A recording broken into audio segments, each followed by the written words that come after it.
My dad let me leave the company I started so he could train my brother to be CEO because he was born to lead.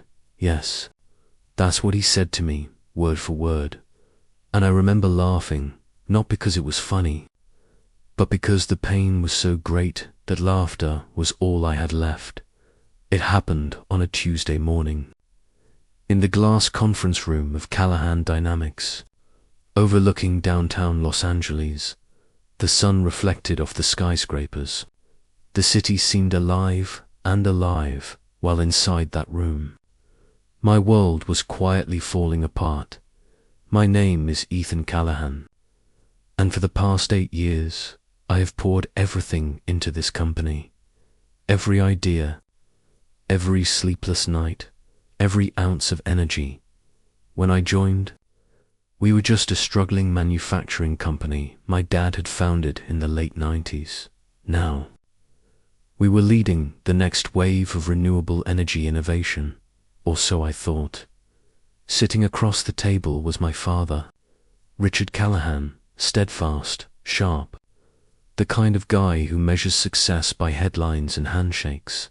And next to him was my younger brother, Chase, the golden man, perfect smile, expensive suits, the kind of guy who can charm investors without knowing the numbers behind them. Dad leaned forward, his hands clenched, his voice calm but firm. "Ethan, you've done great things here," he said. "But Chase, he has something you don't have. People follow him. He was born to lead. Born to lead. Like I was meant to do something lesser." I felt my stomach twist. I stared at him, waiting for a joke that never came. "Are you serious?" I asked softly. "Are you replacing me with Chase?" My father was unfazed. "Of course you'll still have a role here, advisor, transitional. But it's time for your brother to learn." I looked at Chase, who couldn't even meet my eyes. The same brother who'd come to me asking for money after maxing out his credit card. The same brother who'd bragged about skipping investor meetings because he just didn't feel right. This was the man my father wanted to groom as CEO. I wanted to argue, to protest, but something inside me broke. Instead, I stood up. "If that's what you think, I'm done for. No yelling, no drama. Just quietly resign." Because the moment I realized he didn't trust me, something core inside me died. As I walked out of the building, the California air felt different, heavier, hotter, almost mocking. The streets whizzed by as I drove aimlessly, with no destination. Just the sound of my thoughts colliding in my head. 8 years of sacrifice. 8 years of trying to prove I was more than just in charge. And it all came down to one sentence. Asterisk, he was born to lead. Asterisk, that night. I parked my car by the Pacific Ocean, watching the waves crash against the rocks. The horizon glowed a pale gold, like a promise I no longer believed. For hours, I sat there, angry, hurt, but mostly empty. Then, I made a silent vow. If they think I'm not meant to lead, that's fine. I'll build something of my own, something they can't take away. And one day, when they realize what they've lost, it'll be too late. That was the night I stopped being my father's son and started becoming a real man. They say rock bottom teaches you things success never will. I guess that's true, because when I left Callahan Dynamics, I didn't just lose a job. I lost my identity. For weeks, I woke up at 6 a.m. out of habit, then remembered I had nowhere to go. No board meetings, no calls, no people waiting on my approval, just silence. I'd spent so long chasing my father's approval that I didn't even know who I was without it. At first, I tried to distract myself.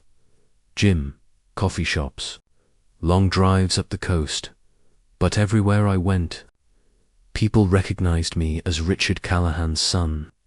Even without the title, the shadow followed me. Then one night, while cleaning out my apartment, I found an old notebook. Inside were sketches, ideas, and notes from before Callahan Dynamics, back when I still dreamed freely. Before the company became a cage, on the first page, written in my messy handwriting, was a single phrase, greater than build something that matters. That hit me, because maybe that's what I'd lost somewhere along the way. I felt so hollow a week later. I took what little savings I had and rented a tiny warehouse space in Pasadena. No fancy office, no boardroom. Just me, a used desk, and a laptop that crashed twice a day. That's where was born, a startup focused on **clean. Microgrid systems for small towns, ***. The billion-dollar kind of idea that looks sexy in Forbes, but something real. Something useful. The first few months were brutal. Investors laughed me out of rooms. Some called me the Callahan reject. Suppliers didn't trust me. Clients ghosted me, but I kept going. Every rejection just fueled me more, because behind every no, I heard my father's voice again. **, you lead with logic, not inspiration, **. And I was determined to prove that logic discipline could build something stronger than empty charisma ever could. Then came Emily Tran, a project manager I'd worked with years ago. She reached out after hearing I'd left Callahan Dynamics. "Ethan, I don't know what happened over there," she said, "but I believe in how you work. I'm in." She became my first hire, my right hand. My sanity. We'd work until midnight, eating takeout on the floor, arguing about wiring diagrams and cost models. And slowly, Solentech started to breathe. But just as things began to click, my father reappeared. Not in person, no. He sent chase. It was a Saturday afternoon when I saw his Porsche pull up outside my warehouse. He walked in wearing designer sunglasses and that smug grin I'd known since childhood. "Nice setup, bro," he said, glancing around the dusty workspace. "Dad wanted me to check on you, see how you're holding up." I kept my tone steady. "You can tell Dad I'm fine." He chuckled. "Look, man, no hard feelings. You know how he is.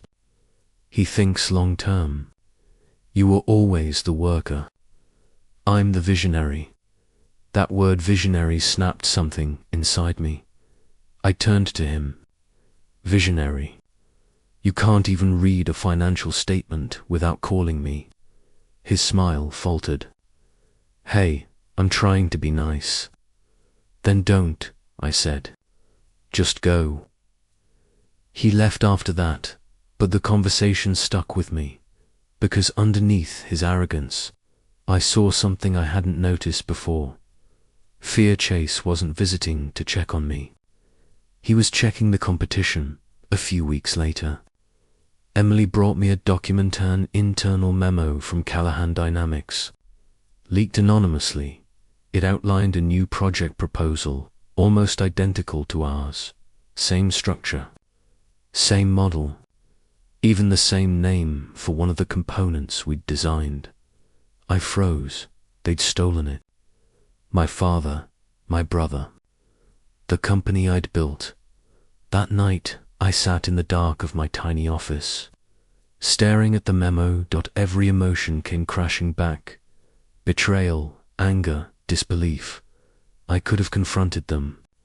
I could have gone public. But instead, I smiled, because for the first time, I realized something powerful. If they were stealing from me, it meant I was finally a threat. And this time, I wouldn't just fight back, I'd outsmart them on my terms. They say revenge is best served cold, but in business, it's better served quietly, wrapped in politeness and patience until it's too late for your enemy to realize what's happening. After discovering that Callahan Dynamics had stolen our project blueprints, I didn't explode. I didn't threaten. Instead, I acted like nothing happened, because the truth was, they'd underestimated me again, the logical one, the boring one, the son who wasn't born to lead. That was their first mistake. The next morning, I called Emily into the office. She walked in with her usual coffee in hand, hair tied up, ready for another 14-hour day. "We're changing the game plan," I said. She frowned. "What do you mean?" I turned the leaked memo toward her. She scanned it. Her face shifted from confusion to fury. "They stole it," she said softly. "Your dad and Chase actually stole it." "Yeah," I said. "So we're going to let them think they won." Her eyes widened. "Ethan, what are you planning?" I leaned back, trying to stay calm even as adrenaline pulsed through me. "They're launching their version of the system in 6 months. We'll launch ours in 5. But ours will have something they can't copy, because I'm not giving them the real specs." She stared at me for a moment, then smiled, the kind of slow, dangerous smile that says, "I'm in." The next few months were chaos. We worked underground, literally. The warehouse basement became our new lab, accessible only through a coded lock. We hired 2 more engineers, both former employees of Callahan Dynamics who'd left after Chase took over. They were brilliant, bitter, and loyal to a fault. Together, we rebuilt the Solentech microgrid system from scratch. This time, we integrated a new feature, an adaptive circuit that used AI learning to predict energy surges and adjust distribution automatically. Was revolutionary, the kind of technology that could change how small communities managed power.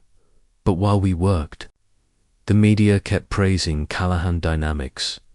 Articles about the Callahan brothers revolutionizing energy, photos of Chase on magazine covers, giving speeches he didn't write, smiling that PR smile that made my stomach twist.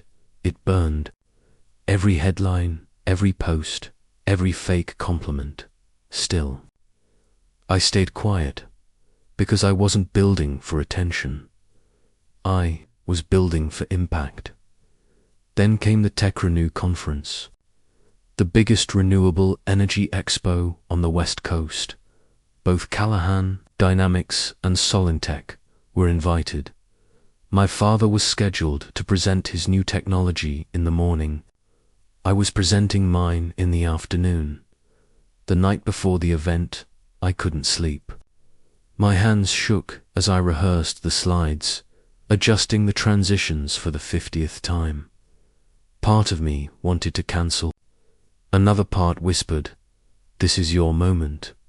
When morning came, I slipped into the back of the conference hall just in time to see my father take the stage. Chase stood beside him, all confidence and perfect posture. Their presentation was flashy, expensive visuals, corporate buzzwords, and fake statistics that made investors nod. And then, they revealed it, the system. My system, rebranded, redesigned slightly, but I knew every line of that code. The audience erupted in applause. Cameras flashed. My father smiled like a king. I just sat there, invisible, anonymous, and calm, because I knew what came next. When it was my turn to speak later that afternoon, the crowd had thinned a little. Most people thought the day's big reveal had already happened. That was fine. I didn't need everyone to see, just the right ones. I stepped on stage, No flashy intro, no corporate video. Just me, a laptop, and a prototype sitting under a glass case. "Good afternoon," I began, my voice steadier than I felt. "My name is Ethan Callahan. Some of you might know my family's company. I used to work there. But today, I'm here representing something different, something smaller, something hungrier." The screen behind me lit up with Solentech's logo. I took a breath and pressed play on the demo. What happened next was silent and powerful. The system came alive, displaying real-time data from a simulated small-town grid. When a surge occurred, the AI rebalanced the flow in milliseconds, stabilizing everything without manual input. The crowd leaned forward. Whispers filled the room. When it ended, there was no applause at first, just stunned silence. Then, slowly, people began clapping. A man in the front row stood up, a representative from Greencore Investments. One of the largest energy funds in the USHE came up to me afterward, shaking my hand. "You just changed the game, son," he said. "We need to talk." And that's when I realized something. I didn't just outsmart them. I'd built something real, something mine. But victories like that don't come without consequences. That night, as I was locking up the warehouse, I saw headlights outside. A black car. My father's driver. The back window rolled down, and I heard his voice, deep, tired, but sharp as ever. "Ethan, we need to talk." And just like that, the past came knocking again. The car idled at the curb, its headlights cutting through the dark. For a second, I thought about pretending I hadn't seen it, just turning around and walking back inside. But you can't outrun your past forever. So I took a breath, walked toward it, and opened the back door. My father sat inside, suit immaculate as always, phone in one hand, expression unreadable. He looked older, though not just in the face, but in the eyes. The kind of tired that success can't fix. "Ethan," he said, setting the phone down. "Get in." I hesitated. "I prefer to talk outside." He frowned slightly, like he wasn't used to being told no. But then he nodded. "Fine." We stood there under the streetlight, me in jeans and a hoodie, him in a tailored suit that probably costs more than my car. Two versions of the same man, separated by decades of pride. He was the first to speak. "You embarrassed us today." I almost laughed. "Us? You mean the company that stole my work?" His eyes hardened. "Don't play the victim. You left. You made your choice, my choice." I stepped closer. "You forced my hand, Dad. You replaced me with someone who can't run a lemonade stand." "That's enough," he snapped. "You don't understand the bigger picture." "No, I do," I said quietly. "I understand it perfectly. You wanted the Callahan name to shine, not the people behind it." He looked away for a moment, a flicker of something human passing through his face. "Regret, maybe. I built this empire from nothing," he said finally.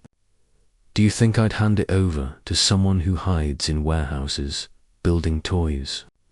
"Those toys just outperformed your flagship product," I said, voice low but steady.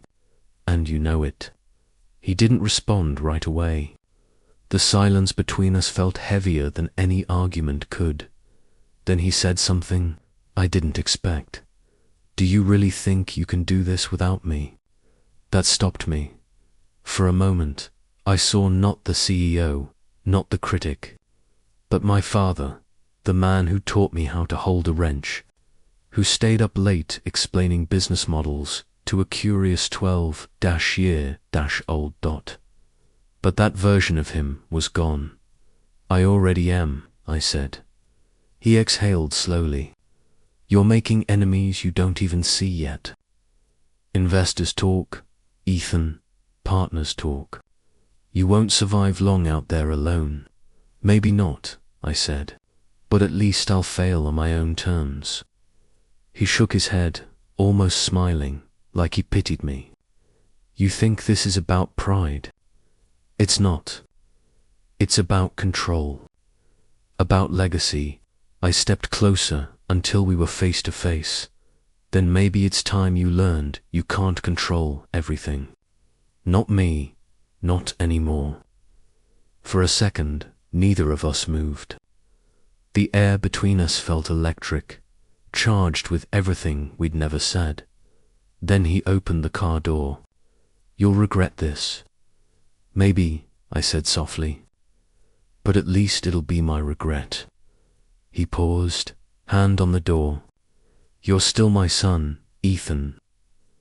I nodded. That's the one thing you can't fire me from. And then he got in the car and drove off, leaving me standing in the glow of the streetlight, heart pounding, mind spinning. That night, I didn't sleep. I just sat at my desk, staring at the blueprint for Solintech's next model. The victory felt hollow now, because no matter how far I went, part of me still wanted his approval, still wanted him to look at me and say, asterisk, you did it. Son, asterisk, but I knew that day would never come. Not while he still saw me as a threat instead of a legacy.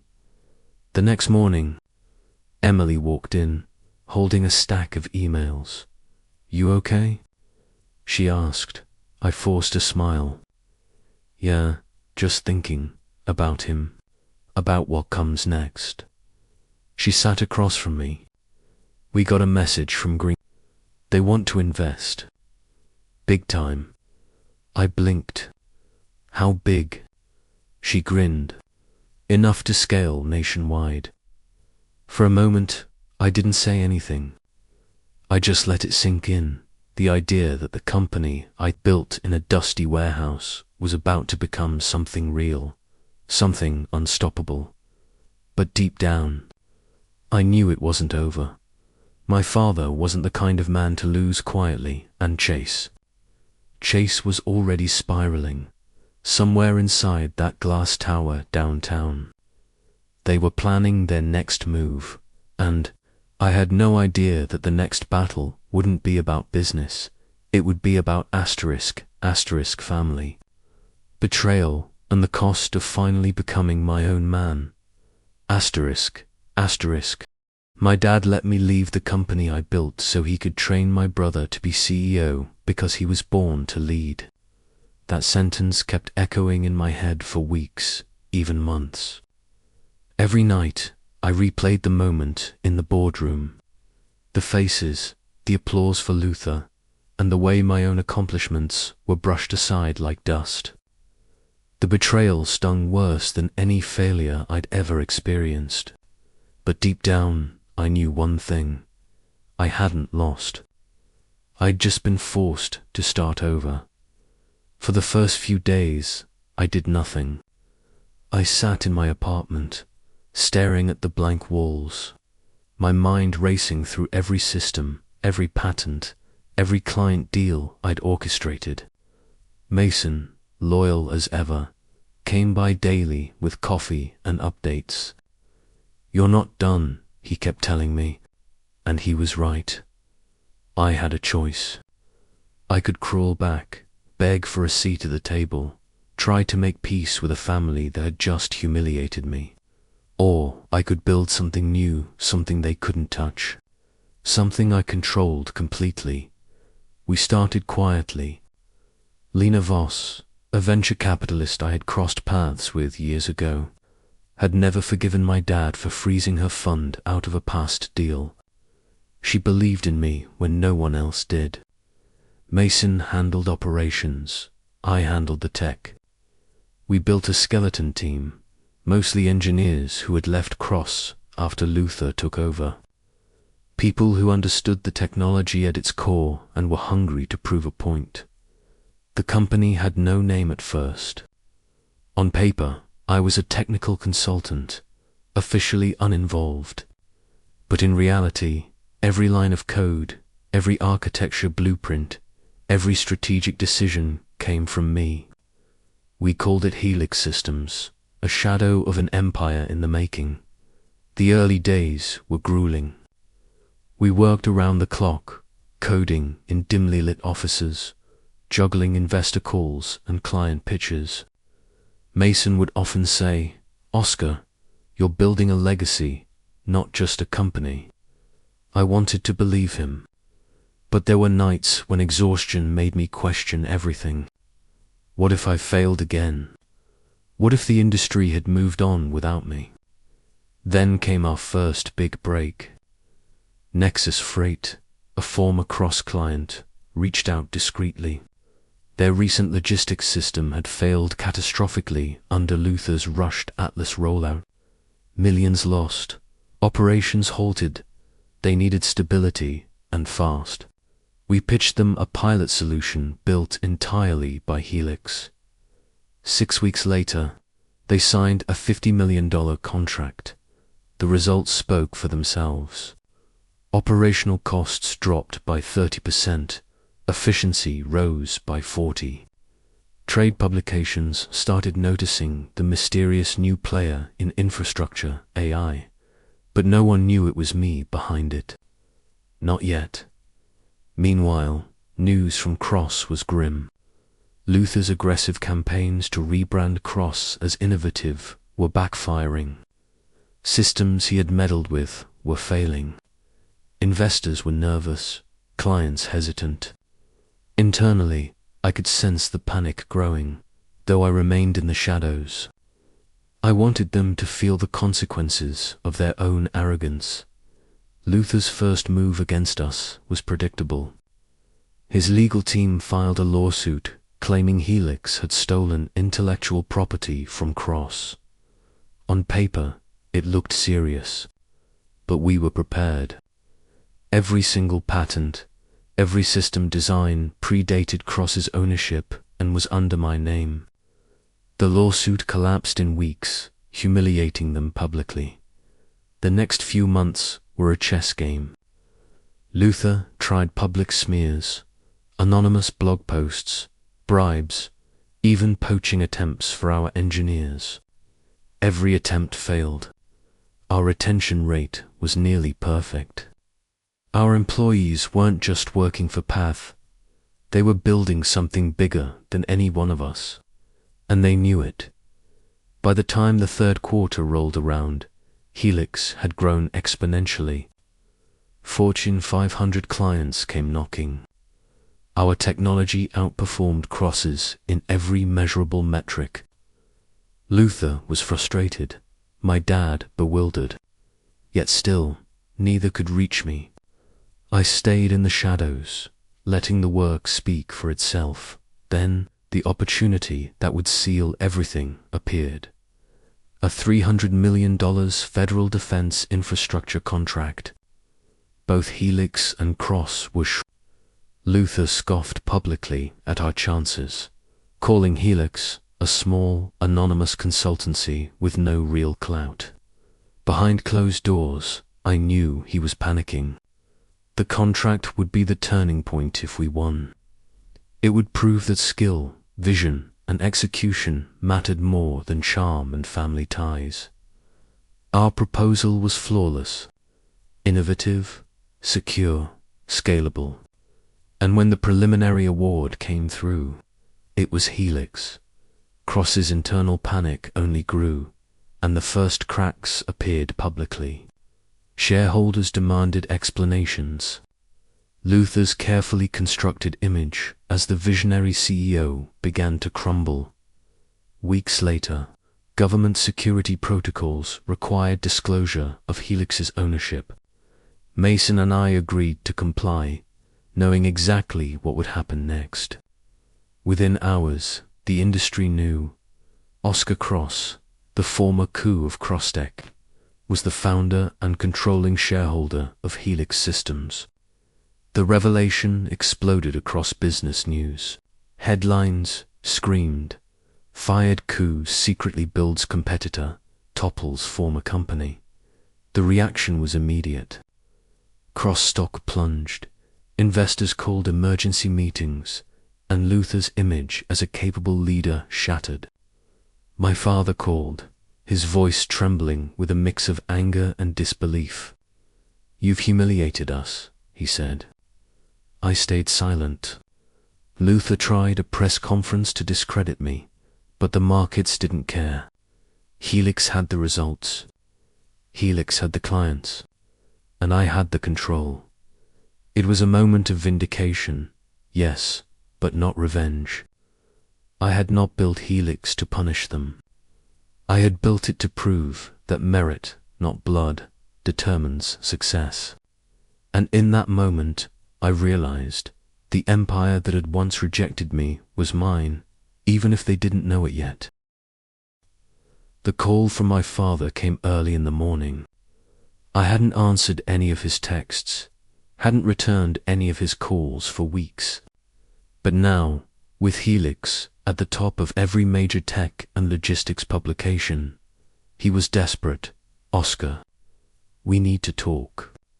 "Face to face," he said, voice tight. I paused, letting the tension hang. "Fine," I replied. "Meet me at Helix headquarters, noon." When they arrived, it was surreal. Luther, puffed up in his designer suit, tried to look confident, but the slight tremor in his hands betrayed him. My father, the man who had once loomed over every boardroom like a general, now seemed small, fragile even. We sat in my corner office, the same space I had once occupied under his roof. Everything had changed. Helix's skyline view glinted in the morning sun, a reminder of how far we had come. "Oscar, this is ridiculous," my father began. "You've destroyed the family name, the company." I leaned back in my chair, calm, almost serene. "No, Dad. I've shown the family name what it's really worth. I didn't destroy Cross. You did by underestimating talent, by assuming leadership is inherited, not earned." Luther scoffed. "You think this makes you better than me? You think you're smarter?" His voice cracked. "You stole everything. All of our clients are systems." I smiled faintly. "I didn't steal anything. I built it. Every client, every system, every contract. Mine. I left because I believed you'd never see me as an equal. And I was right." My father looked down, silent. I knew he was weighing every word, every implication. He knew now that the empire he had groomed for Luther was slipping from his grasp not through sabotage, not through luck, but through skill, vision, and relentless effort. Then I said the words that would define the future. "I'm willing to negotiate. Cross can survive. If you're ready to follow the rules. Helix runs the tech. You run the legacy. But make no mistake, you try to interfere, you'll fail." Luther's jaw tightened. You're asking us to obey you." "Yes," I said.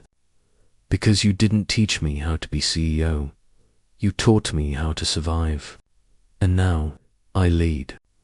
Not because of blood. Not because of favoritism. Because I earned it." For a long moment, silence reigned. Then my father nodded slowly. "You've changed everything," he admitted. I allowed a small smile. It wasn't triumph. It was closure. Helix had not only become a company, it had become a statement. Merit matters. Vision matters. And leadership, real leadership, cannot be inherited. Luther slumped into the chair across from me, the fight leaving his body. "I guess. Congratulations," he muttered. "You won." "I didn't win," I said softly. "We can all win, if we play the right game." And just like that, the cross-family dynasty shifted. Not because of tradition, not because of legacy, not because of old power, but because one man refused to be sidelined, then built a new empire from the shadows. The boardroom felt different, that day lighter, full of possibility. For the first time in years, I didn't feel the weight of someone else's expectations. I was free. I was in control. And Helix was just the beginning. **** Months had passed since the cross-merger into Helix, and the city skyline from my office had never looked more alive. Helix Global wasn't just a company anymore, it was a statement. A reminder that vision, merit, and relentless execution mattered more than charm or inherited privilege. I walked the halls, watching engineers collaborate, managers debate strategies, and new clients shake hands with our team. The energy was tangible.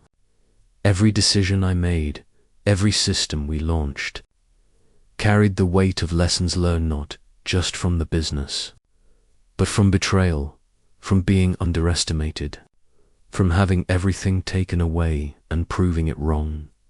Occasionally, I heard whispers about Luther or Crosstech. Investors, analysts, even former colleagues couldn't stop talking. But it didn't matter. What mattered was that Helix was thriving on its own terms. Luther, once the golden boy, had become a cautionary tale. My father had retreated into quiet reflection, forced to witness the empire he built being led by the man he once overlooked. I allowed myself a rare moment of reflection. 12 years of building, fighting, and surviving had led here. Every sleepless night, every confrontation, every setback had been worth it. I hadn't just won back control, I had rewritten the rules. I wasn't living in someone else's shadow.